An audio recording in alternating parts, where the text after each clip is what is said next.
Blessed Tuesday to us.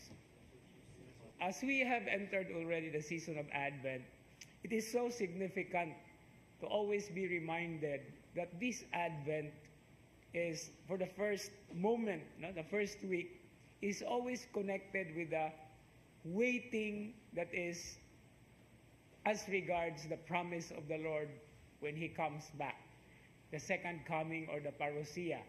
Because when we enter the second week of Advent towards Christmas, we are refreshing in such a way or making alive His first coming. Now, these interesting perspectives of the comings, the two comings of the Lord, is actually very significant because in the first reading today, we are already described of what is going to happen. No? Well, that is connected with the first coming, but that time when the Lord will come, especially when peace is restored and everything is revealed, and many things will be changed from bad, from worse to good, or even to the better or to the best, is always the desire of of our hearts. And this desire is always there, that the Lord always touches, always inspires us. It is something that gives us excitement apart from the inspiration. And so I would like to inject once more the very beautiful essence of the season of Advent. Because, when we translate Advent in Cebuano, it is actually pag-abot. No, pag-abot.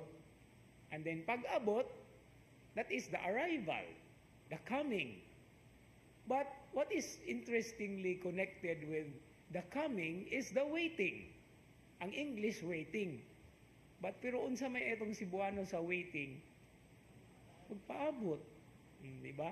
So it's all in one in our language. But I would like to emphasize more on how we write it in Cebuano. In our language now, di naman na importante kayo ang I ug I, ang O ug O, di ba? Siguro makakita mo diha ang gisulat sa kilid, ginadili ang pagpangehe. Sabtan raman na, no? Pero ato ang tan-aw, no? In terms of this beautiful thing. Because arrival or coming is pag-abot. And then what happens when He comes? It becomes complete. That's why the spelling is pag-abot.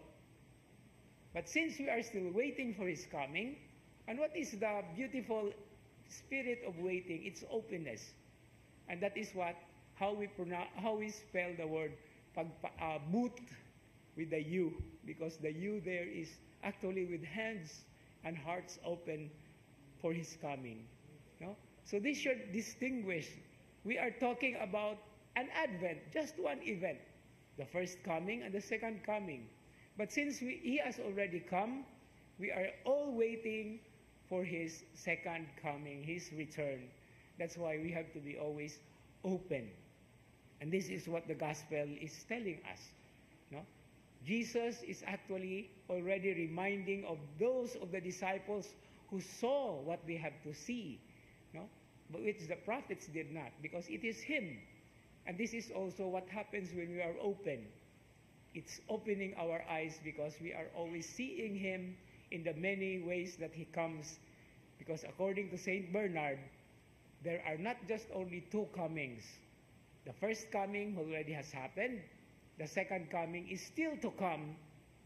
But there is an intermediate coming when He comes to us in the liturgy, in the Eucharist, in the sacraments that we celebrate, even in our encounters with our brothers and sisters, because He is a God with us.